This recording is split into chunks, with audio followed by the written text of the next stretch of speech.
Are you wondering how to increase your brand's organic reach? Well, you came to the right place. I'm about to dive into just that, as well as all of this week's top digital marketing news stories. Let's dive into it. A really interesting industry study survey dropped this week, which revealed that 15% of all Google searches are driven by a mere 148 terms, with most of those being navigational and really top level brand terms like Google, Gmail, ChatGPT, Google Translate, people mostly looking for these major tools that they use.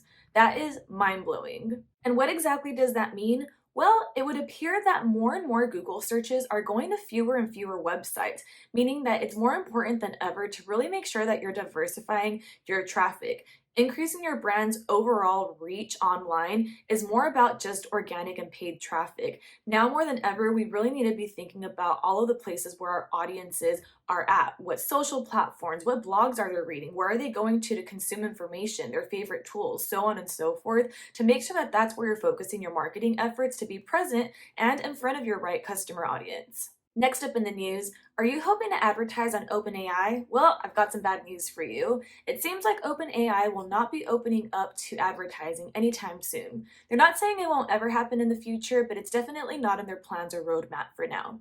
CEO of OpenAI, Sam Altman, said, "I'm not saying OpenAI would never consider ads, but I don't like them in general. And I think that ads plus AI is sort of uniquely unsettling to me, which I can kind of appreciate. So don't expect to have any advertising on OpenAI anytime soon." Are you running ads on LinkedIn? Then this one's for you. LinkedIn recently revealed some pretty interesting data around what type of ads perform best, and some of this was pretty interesting. Here are the highlights. Vertical mobile ads drive 31% more engagement than horizontal ones. 81% of ad campaigns fail to be both attention-grabbing and memorable. Funny content gets 65% more engagement than other types of content.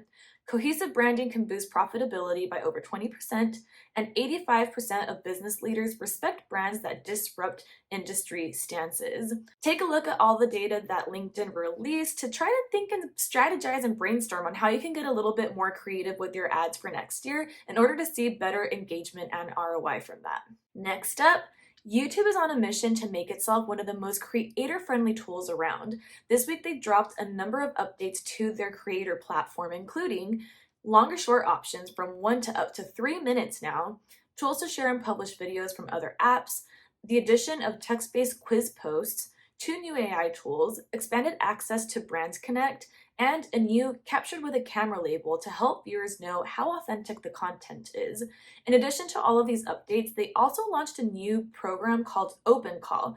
Currently in its testing phase, this program allows brands to request customized videos from creators with a goal of making it easier to collaborate with other brands and creators. So if you're a creator on YouTube, make sure that you're checking out these new tools that just dropped. Next up in the news, Google Analytics added 2 new features to help merchants identify and fix hidden product listings to improve their visibility in Google Shopping.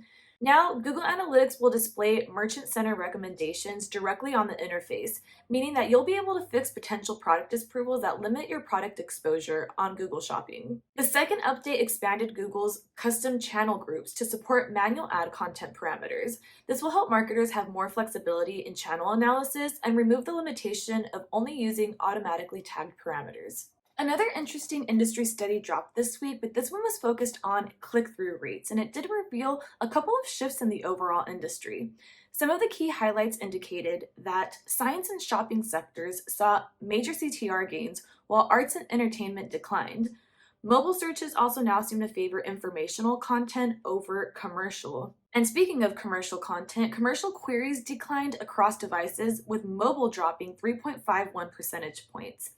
Informational queries like those containing what, when, and how gained 1.63 percentage points on mobile, and short keyword searches like 1 to 3 word long ones showed improved click-through rate on mobile devices. Overall, the key takeaway here is that mobile is crucial, especially in personal and finance, where the mobile CTRs are 34%. So make sure you're focusing on mobile-friendly designs and keep content short. And don't forget, different industries require different strategies. Next up in the news, have you used ChatGPT Search, which is OpenAI's search engine, different from their original ChatGPT chatbot?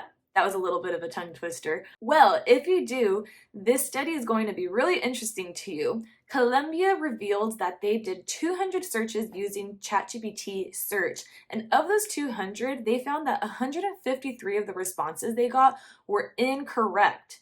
The AI rarely acknowledged its mistakes. Phrases like possibly were used in only 7 responses.